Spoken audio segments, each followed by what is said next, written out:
Here's the star of the show, a gorgeous piece of prime rib, weighing in at 2 pounds and 10 ounces. Still has the one bone in it here. Now it's time to get it seasoned up. To season the meat, I'm going to be using only kosher salt. This is a nice piece of meat with lots of marbling and loaded with flavor. So take your salt, give it a nice even coating on both sides, and do all the edges and sides as well. This is a big piece of meat, so don't be shy with the salt. Then we'll wrap it up, place it in the fridge, let the salt absorb into the meat. Then just simply lightly press it in so it sticks to the meat. Flip it over and get the other side. The barbecue I'm going to be using today is a Weber 22-inch kettle barbecue filled with hardwood lumped charcoal. To get it started, I have one of the Weber starter cubes. It's a paraffin wax cube, so no fussing with chimneys, lighter fluid. Just start the cube, place a little charcoal right over it, and it gets going in just a couple minutes. To add a nice smoky flavor, I added a handful of hickory wood chips. As the fire burns down the charcoal, it will slowly keep the hickory wood chips smoking away. It's best to get the smoke on your meat while it's cold and wet when you first get it on to get the best flavor and penetration with the smoke. So leave the wood at the start, and then later on we'll take this, flatten it out to sear the steak. Roast, whatever it is, prime rib. Once you have the fire lit on the barbecue, place a bowl with 3 cups of water directly over the heat. As this heats up, it's going to produce steam, creating a nice, moist cooking environment for the meat. To keep a close eye on the temperatures of the barbecue and the internal temperature of the meat, I'm going to be using a Maverick ET733.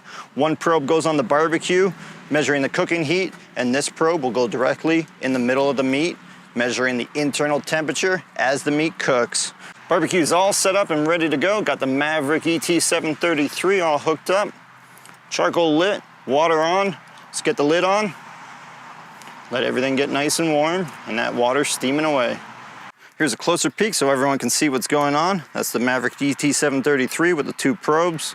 So one's monitoring the barbecue temperature back here. The second one is measuring the internal temperature of the meat as it cooks away.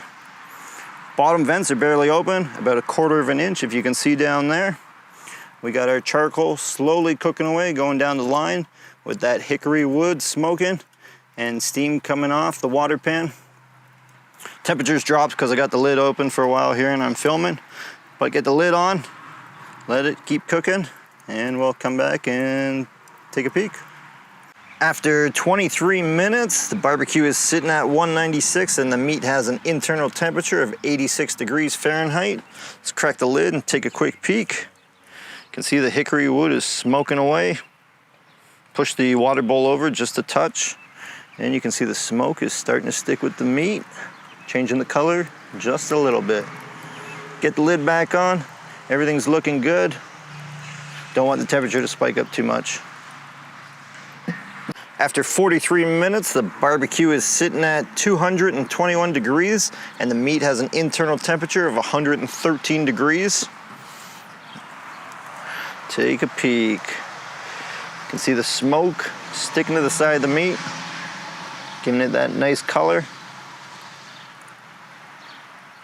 Charcoal's cooking away. The wood's still smoking.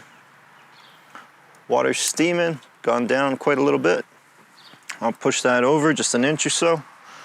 But everything is looking good. Don't want the temperature to spike up.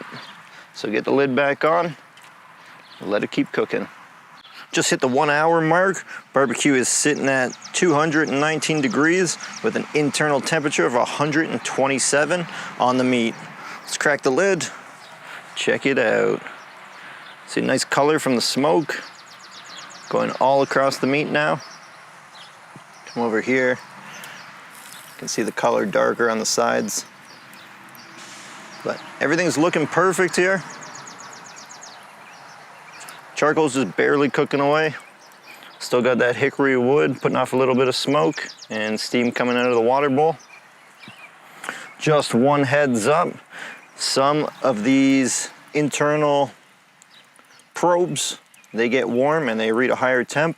So I'm just gonna go grab my thermopen, a digital instant read thermometer, and take a few probes to make sure we're sitting where we says it is. Pop the lid off and we'll check some probe samples with a thermopen. It's a digital instant read thermometer. So we'll go right in the middle, right around where the probe is. And you can see the probe is reading at 127, while the thermopen's sitting at 112. I trust the thermopen a lot more. Again, these probes heat up while they're cooking and they'll give you a higher temperature reading. So having a good instant read thermometer is always a good idea to have on hand.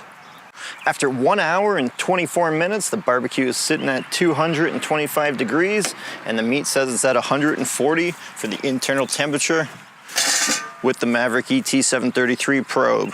Now go in with a thermopen right into the middle and check your temperatures. You can see it's quite a bit off, 14 degrees there, but we're getting close to 130.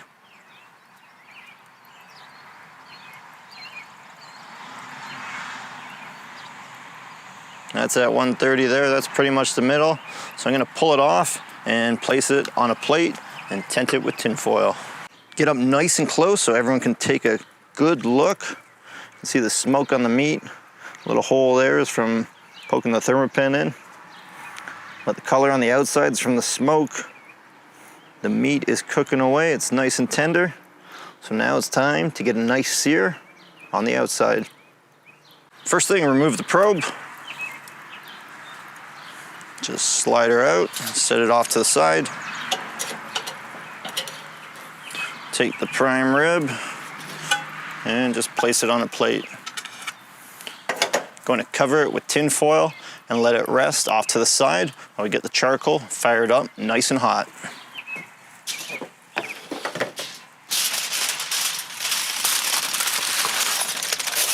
So wrap it up nice and tight around the plate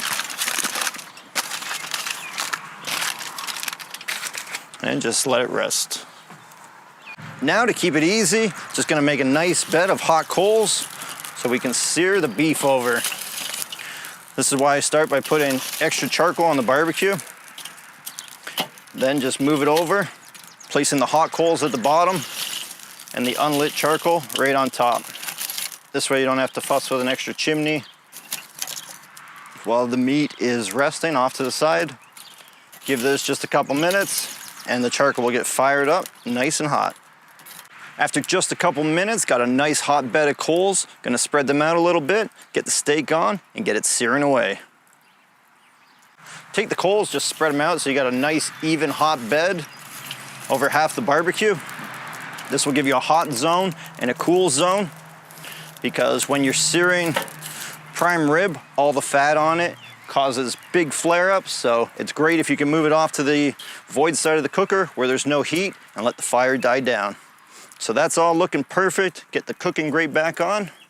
1 hour and 42 minutes into the cook. Here's a peek of the prime rib after it's been resting, getting the coals fired up nice and hot. Now the barbecue's screaming hot. It's time to get this on and start searing it away. Now the fun part, get the prime rib on and searing away.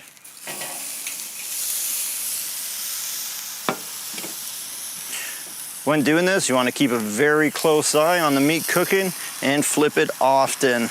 After just a minute, you can see the fat causing flare-ups. Take the prime rib, just set it off to the void side of the cooker, let the fire cool down, and we'll take it and flip it over to the other side. With the flare-ups calmed down, it's time to flip the steak, get a sear on the other side. Oh, look at that. Nice brown mahogany. That's a perfect color on that.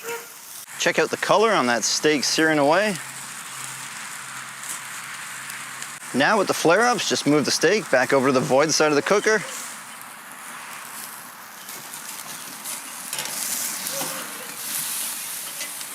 Now with the flare-ups stopped, you're gonna take the prime rib, flip it back over, and start searing the other side quickly this time.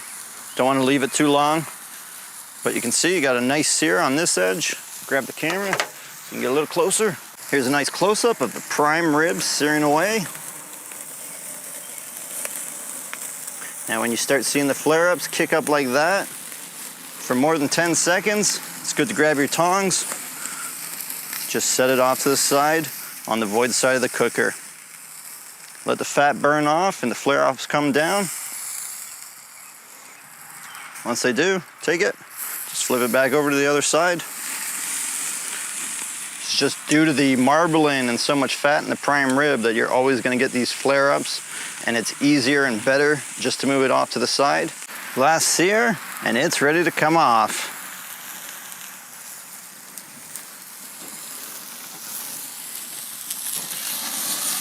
Got a nice sear on both sides. Get this last edge a little bit.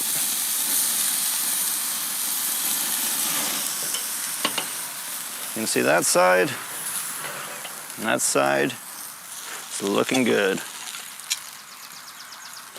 Take it off, we'll get it inside, cut it up, take a closer peek. After 2 hours, prime ribs off the cooker and ready to be sliced. Let's go right down the middle and take a peek.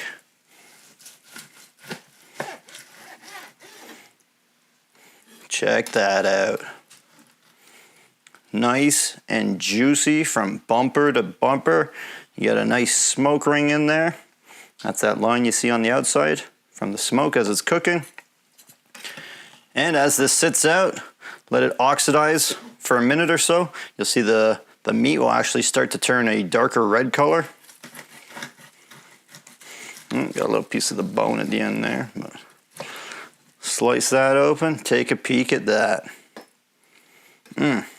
Just dripping juicy goodness. I don't want to squeeze it too much, but looks fantastic.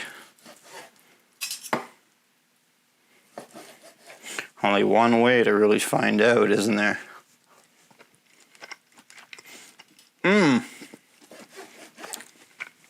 Get a nice close-up view so everyone can see. Tastes fantastic. Once the prime ribs off the cooker and ready to be served, I like to give it a good sprinkling of fresh cracked black pepper, or you can use your favorite steak spice. Just trying to avoid some peppers and spices burn when you're searing the steak and get pretty bitter. So I like to give it a little coating of pepper once it's done,